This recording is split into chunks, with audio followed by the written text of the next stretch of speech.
Assalamualaikum warahmatullahi wabarakatuh. Halo teman-teman semuanya, balik lagi nih di sini sama saya di Bisakes, Bima Sakti Podcast. Udah lama ya teman-teman gak ketemu di Bisakes nih. Kira-kira kabarnya teman-teman gimana? Semoga pada baik semua ya. Oke, kalau di episode sebelumnya kita bersama Kahim dan Wakahim kita. Nah, di episode kali ini ada bintang tamu yang gak kalah hebatnya teman-teman. Alumni nih dari Pendidikan Geografi UNED. Kira-kira siapa ya? Ayo. Oke, di sini kita kedatangan alumni UNED dari Pendidikan Geografi yaitu Mbak Mega. Halo Mbak Mega. Gimana nih kabarnya Mbak? Alhamdulillah baik. Alhamdulillah. Oke, mungkin Mbak Mega bisa perkenalan dulu nih. Oke, halo semuanya. Perkenalkan, nama saya Mega Rizka Cendikia, biasa dipanggil Mega. Saya merupakan alumni S1 Pendidikan Geografi UNED angkatan 2019 dan saat ini saya melanjutkan kuliah S3 di Pendidikan Geografi Universitas Negeri Malang. Wow, hebat banget ya kakaknya. Oke, Mbak Mega mungkin bisa cerita-cerita nih perjalanannya setelah wisuda S1 di Pendidikan Geografi. Oke, setelah wisuda S1 Pendidikan Geografi itu kan lumayan lama ya, proses ke wisuda itu. Selama saya nunggu proses wisuda itu saya memang dari awal berkeinginan kuat untuk melanjutkan S2. Nah, itu dari awal saya juga sudah mengumpulkan informasi-informasi mengenai universitas-universitas mana yang kira-kira bagus untuk dilanjutkan ke S2. Nah, kebetulan saya memilih Universitas Negeri Malang karena memang kan akreditasinya sudah unggul juga kan. Nah, setelah itu saya mencari informasi untuk mendaftar, kira-kira apa saja berkas-berkas yang diperlukan untuk mendaftar S2. Nah, karena memang S2 ini kan kebanyakan berkasnya TOEFL. Nah, itu jadi saya setelah daftar wisuda itu memfokuskan diri les bahasa Inggris untuk persiapan TOEFL mendaftar S2. Nah, selain itu saya juga mencari informasi nih tentang beasiswa S2. Nah, beasiswa S2 itu, jadi saya tuh nulis beberapa list karena kan memang saya nggak ada yang mengarahkan ya waktu itu, jadi cari-cari sendiri di internet, ngelis kira-kira beasiswa mana sih yang bisa saya ikuti gitu. Nah, kebetulan alhamdulillahnya juga saya merupakan awardee beasiswa unggulan tahun 2024 gitu. Nah, setelah saya mendapatkan beberapa list beasiswa itu, saya cari kira-kira berkasnya itu apa yang pertama dibutuhkan. Nah, ternyata untuk beasiswa unggulan sendiri itu yang paling dibutuhkan tuh prestasi akademik maupun non akademik. Terus juga ada berkas-berkas lain tuh ada seperti tes UKBI, itu kayak TOEFL tapi versi bahasa Indonesia. Dan itu juga nyiapkan berkas-berkas lain yang berguna untuk beasiswa unggulan itu sendiri sih. Tuh teman-teman, dengerin ya, TOEFL itu penting loh teman-teman. Mbak Mega sendiri bilang kalau persiapannya sebelum S2 itu harus ada TOEFL yang baik. Seperti itu ya teman-teman. Oke, yang membuat Mbak Mega itu memutuskan untuk studi ke jenjang S2 itu kenapa gitu Mbak? Entah kenapa kok nggak milih bekerja atau menikah seperti itu. Ya. Kenapa kok saya lebih milih S2? Karena memang dari awal cita-cita saya itu punya suatu goals, saya pengen menjadi dokter muda di usia muda gitu. Jadi gimana caranya saya tuh pengen lulus tepat waktu dan juga pengen berprestasi di bidang akademik gitu. Jadi salah satunya itu juga karena saya punya cita-cita itu, punya goals gitu. Tuh kenapa kok pengen S2 gitu sih. Keren. Nah, Mbak Mega ini kan pakai beasiswa ya? Iya, beasiswa. Nah, kenapa kok milihnya itu dari beasiswa Kemendikbud? Pertimbangannya dibandingkan sama beasiswa yang lain itu kayak gimana? Oke, untuk beasiswa sendiri terutama beasiswa S1 dan S2 itu kan banyak ya, ada dari pemerintah, ada dari swasta. Swasta tuh kayak misalnya dari bank BRI, BCA atau Jarum gitu ya. Atau bahkan beasiswa perorangan. Nah, kalau beasiswa pemerintah karena itu lebih jelas gitu loh. Terus juga beasiswa pemerintah itu kan ada banyak, ada mungkin yang kalau S1 paling terkenal KIPK ya. Terus ada beasiswa unggulan. Beasiswa unggulan tuh bisa diikuti oleh jenjang D3, S1, S2, S3. Nah, maksimal di semester 3. Dan kita bisa ikut itu ketika kita memiliki prestasi di bidang akademik dan non akademik. Karena saya kira saya masuk kriteria tersebut, jadi saya memilih untuk mendaftar beasiswa unggulan itu. Karena beasiswa unggulan itu beasiswa yang diperuntukkan untuk putra putri terbaik bangsa yang memiliki pendidikan, memiliki prestasi di bidang akademik dan juga non akademik gitu. Wah, salut banget sama Mbak Mega ini ya teman-teman. Kalau boleh tahu nih Kak, proses selama pendaftaran beasiswa dari pemerintah itu kayak gimana sih? Juga tips-tipsnya nih untuk para mahasiswa yang ingin daftar di beasiswa itu. Oke, disclaimer dulu, waktu aku daftar beasiswa unggulan itu aku nggak one shot, jadi aku 2 kali. Yang pertama itu aku gagal karena aku kurang mempersiapkan dengan baik, terutama untuk rencana studiku. Nah, untuk yang kedua itu aku coba lagi, alhamdulillah masuk. Jadi tips and triknya yang pertama, kalian cari di sosial media itu biasanya ada buku panduannya. Nah, itu ada berkas-berkas yang harus dipenuhi. Kalau untuk saat ini biasanya beasiswa unggulan kan bukanya di bulan Juni. Nah, ini waktu-waktunya kalian untuk mencari informasi mengenai beasiswa unggulan.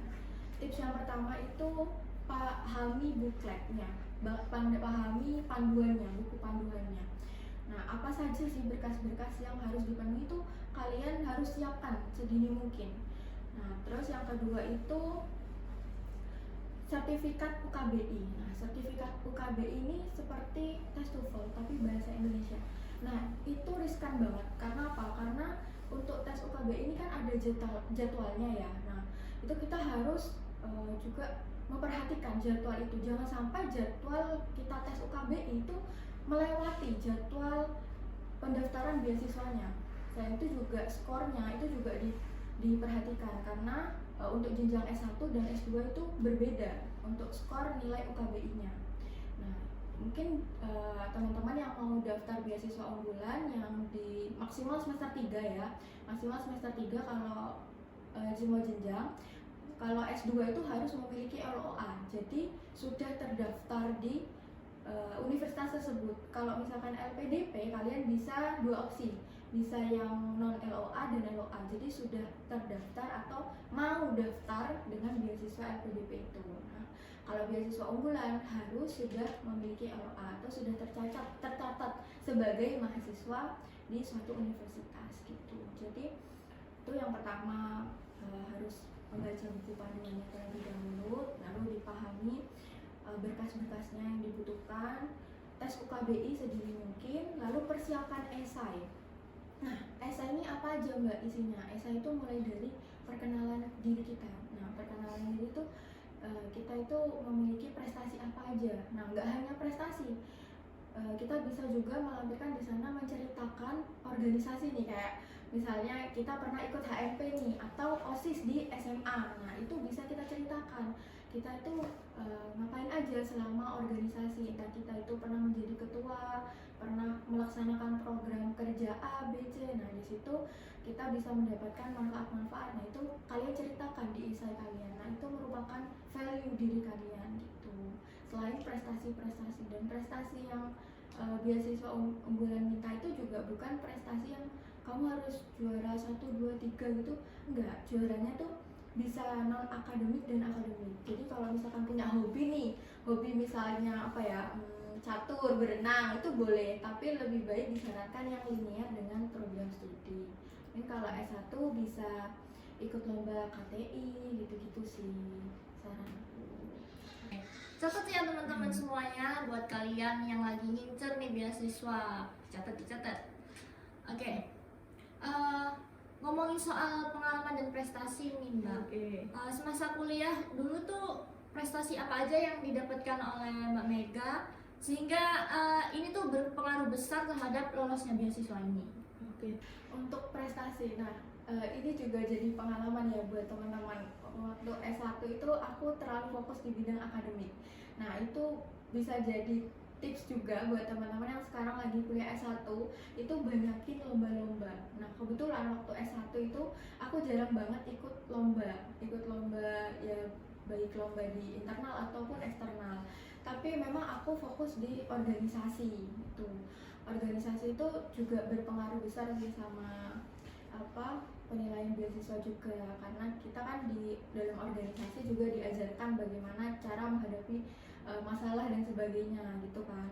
Nah terus kalau prestasi yang aku lampirin waktu beasiswa unggulan tuh, aku kebanyakan prestasi waktu SMA. Prestasi SMA itu ya beneran aku juara paralel 1 IPS mulai dari kelas 10 sampai kelas 12 gitu.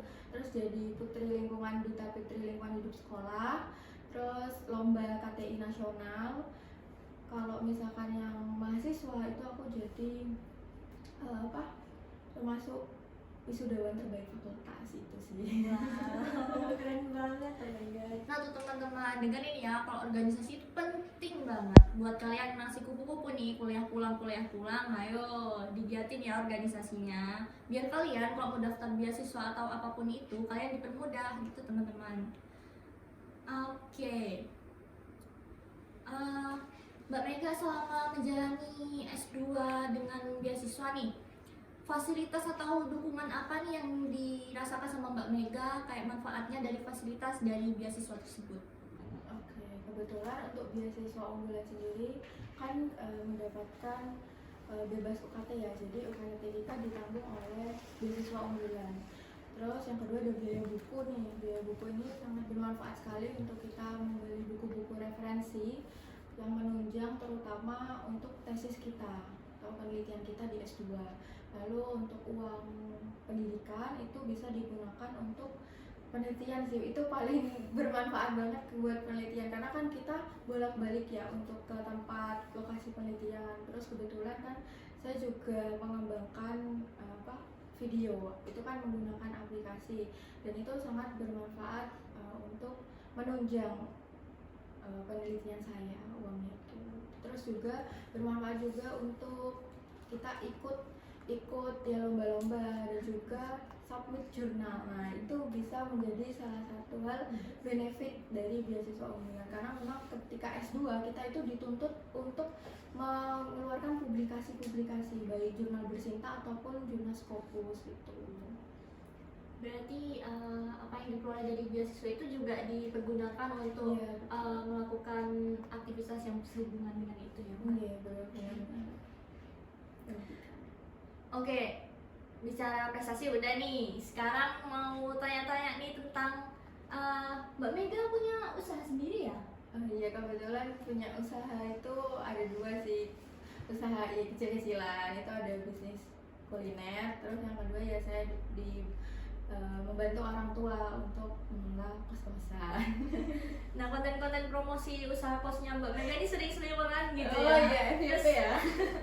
gimana caranya Mbak Mega nih untuk mengelola usaha-usaha itu? Terus Mbak Mega kan bisa dibilang cukup sibuk nih dalam S2-nya, pendidikannya. Nah itu gimana cara manajemen waktu dan usahanya seperti itu? Oke, untuk memanajemen waktu sebelumnya dari aku SMA, jadi aku tuh punya kebiasaan menulis suatu hal yang akan aku lakukan di hari itu. Jadi aku selama hidupku tuh punya target, baik target harian, mingguan, bulanan, tahunan, atau 5 tahun ke depan. Jadi aku sudah tahu kira-kira aku akan melakukan apa. Nah itu sangat bermanfaat karena kita bisa membagi waktu, karena kebetulan aku orangnya juga agak lupaan gitu ya, jadi harus ditulis apa-apa. Nah misalnya hari ini aku akan mengurus kos-kosan nih, nah, tapi di sisi lain aku juga nggak boleh lupakan pendidikanku, jadi aku tetap menulis. Jadi aku selama